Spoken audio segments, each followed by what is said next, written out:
নমস্কার বন্ধুরা, আশা করি সবাই খুব ভালো আছেন। আমি দেবদাস মাখাল, গ্রামীণ চিকিৎসক। তো আজকের আপনাদের সামনে একটু নতুন ভিডিও নিয়ে এলাম। হাঁটুর ব্যথা বা হাঁটুর সমস্যা এই বিষয়ে আজকের আলোচনা করব।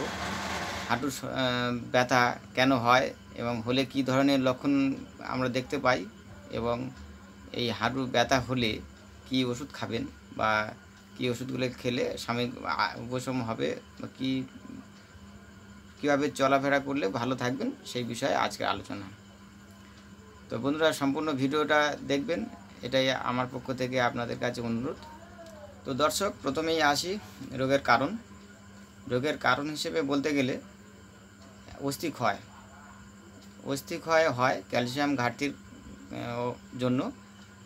সাধারণত 30 বছরের বেশি বয়স্ক মানুষদের মধ্যে এই রোগটা বেশি হতে দেখা যায়। বয়স্ক মা বাবাদের এই রোগটা খুব বেশি পরিমাণে হয়। বয়স হওয়ার কারণে ক্যালসিয়াম শরীরে ঘাটতি হয়, ফলে হাড়ের যে ক্যালসিয়াম অনেকটা ক্ষয়ে যায়, হাড়ের গঠনও চেঞ্জ হয়। এই নি জয়েন্টের পরিবর্তন আসে। এই নি জয়েন্ট পরিবর্তন এলে আমরা দেখেছি লিগামেন্ট, মাংসপেশি সব দুর্বল হয়ে পড়ে, ফলে হাঁটুর ব্যথা তৈরি হয়। এরপর আসি সাইনোভিয়াল ফ্লুইড। সাইনোভিয়াল ফ্লুইড হচ্ছে নি জয়েন্টের মাঝে এক ধরনের একটি রস। সেই রসটার নাম হচ্ছে সাইনোভিয়াল ফ্লুইড। এই সাইনোভিয়াল ফ্লুইড কমে গেলে জয়েন্ট স্পেস অনেক কমে যায়। দুটো হাড়ের মাঝে যে গ্যাপ, সেই গ্যাপটা অনেক কমে যায়, ফলে হাড়ের মধ্যে, দুটি হাড়ের মধ্যে অনেক সময় ঘর্ষণ তৈরি হয়। এই ঘর্ষণের ফলে প্রচণ্ড ব্যথা তৈরি হয়। এই কার্টিলেজ ক্ষয়ে যাওয়া বা ফ্লুইড কমে যাওয়া এই রোগের প্রধান। হাঁটুর ব্যথা বা গাউট হলে আমরা সাধারণত দেখি যে হাঁটুর লাল বর্ণ হয়ে যায়, অনেকটা ফোলা দেখা যায়, বা অনেকের ফোলা থাকে না, ফোলা কম থাকে, প্রচণ্ড ব্যথা যন্ত্রণা অনুভব করে, হাঁটু ভাঁজ করে বসতে পারে না, রুগী ভালোভাবে হাঁটতে পারে না, খুঁড়িয়ে খুঁড়িয়ে হাঁটতে হয়, এমনকি লাঠি পর্যন্ত নিয়ে হাঁটতে হয়। রুগীর প্রচণ্ড কষ্ট হয়। চলতে গেলেই যে হাঁটা দরকার, সেই হাঁটাটাই খুব অসুবিধা হয়। তো এই ধরনের লক্ষণতে মোটামুটিভাবে যে সমস্ত ওষুধগুলো আমরা চেম্বারে কমন ওষুধ হিসেবে ব্যবহার করি, সেই ওষুধগুলোই নিয়ে আলোচনা করব, যেগুলো ব্যবহার করে আপনারা আশা করি উপকার পাবেন। এবং এই ওষুধগুলো ব্যবহার করে উপকার না পেলে আপনারা অবশ্যই অর্থোপেডিক ডাক্তারবাবুর কাছে দেখিয়ে নেবেন বা নিকটবর্তী হসপিটালে যোগাযোগ করবেন। তো চলুন ওষুধগুলো নিয়ে একটু আলোচনা করি। প্রথমে বলবো জিওডল TH4। জিওডল TH4 এই ওষুধের মধ্যে যে কম্পোজিশন রয়েছে,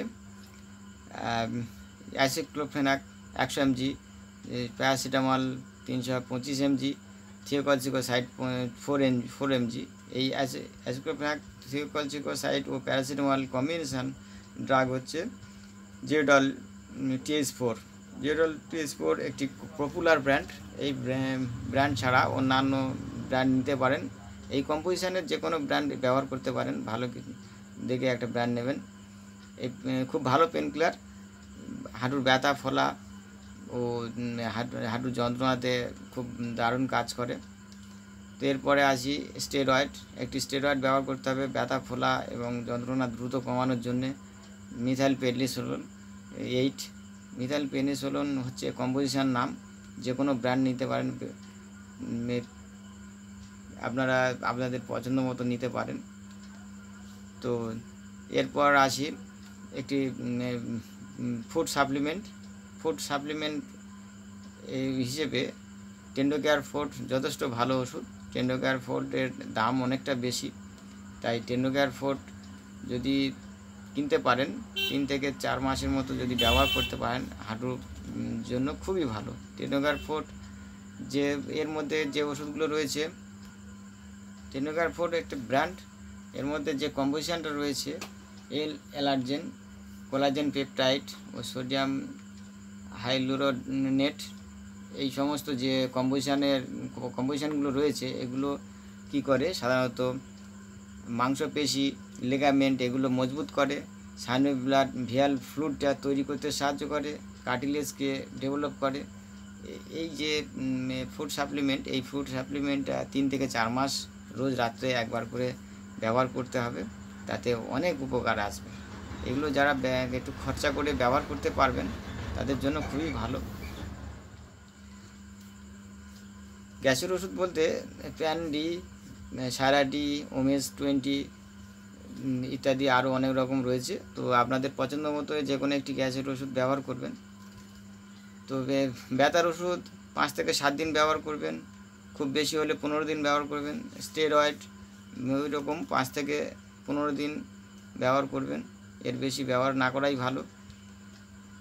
আর মানে ফুড সাপ্লিমেন্ট যে রয়েছে টেন্ডুকেয়ার ফুড বা ওই কম্পোজিশানে অন্য কোম্পানির হলেও ওই টেন্ডুকেয়ার ফুড যে ফুড সাপ্লিমেন্ট, এই ওষুধটি আপনি 4 থেকে 5 মাস ব্যবহার করতে পারেন, কোনো সমস্যা নয়।